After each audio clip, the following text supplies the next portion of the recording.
കനത്ത മഴയെ തുടർന്ന് വയനാട് ജില്ലയിലെ വിദ്യാഭ്യാസ സ്ഥാപനങ്ങൾക്ക് നാളെ അവധി. അങ്കണവാടികൾ, മതപഠന ക്ലാസുകൾ, ട്യൂഷൻ സെന്ററുകൾ, സ്പെഷ്യൽ ക്ലാസുകൾ, പ്രൊഫഷണൽ കോളേജുകൾ ഉൾപ്പെടെയുള്ള ജില്ലയിലെ എല്ലാ വിദ്യാഭ്യാസ സ്ഥാപനങ്ങൾക്കും ജില്ലാ കളക്ടർ DR മേഘശ്രീ അവധി പ്രഖ്യാപിച്ചിട്ടുണ്ട്. വിവരങ്ങളുമായി ജോഷില കൂടി ചേരുന്നുണ്ട്.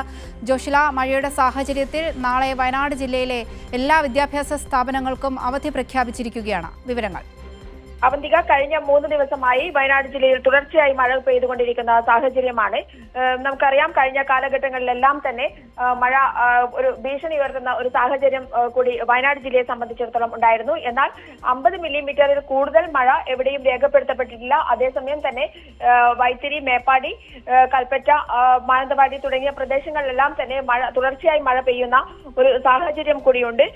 മാത്രമല്ല, കേന്ദ്ര കാലാവസ്ഥാ വകുപ്പ് ജില്ലയിൽ ഓറഞ്ച് അലേർട്ടാണ് നാളെ പ്രഖ്യാപിച്ചിരിക്കുന്നത്. ഈ സാഹചര്യത്തിലാണ് അംഗനവാടികൾ, മതപഠന ക്ലാസുകൾ, ട്യൂഷൻ സെന്ററുകൾ, സ്പെഷ്യൽ ക്ലാസുകൾ, പ്രൊഫഷണൽ കോളേജുകൾ ഉൾപ്പെടെയുള്ള ജില്ലയിലെ എല്ലാ വിദ്യാഭ്യാസ സ്ഥാപനങ്ങൾക്കും ജില്ലാ കളക്ടർ DR മേഘശ്രീ അവധി പ്രഖ്യാപിച്ചിരിക്കുന്നത്. റെസിഡൻഷ്യൽ സ്കൂളുകൾ, റെസിഡൻഷ്യൽ കോളേജുകൾ എന്നിവർക്ക് അവധി ബാധകമല്ലെന്നും കളക്ടർ അറിയിച്ചിട്ടുണ്ട്.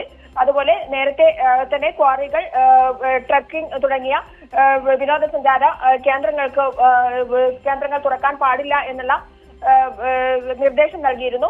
അത്തരത്തിൽ മഴ സാധ്യതയുള്ള പ്രദേശങ്ങളിൽ അല്ലെങ്കിൽ അപകടകരമായ സാഹചര്യങ്ങളിൽ ഉള്ള ജാഗ്രതാ നിർദ്ദേശം അടക്കം നേരത്തെ തന്നെ നൽകിയ ജാഗ്രതാ നിർദ്ദേശം ജില്ലയിൽ നിലനിൽക്കുന്നുമുണ്ട്.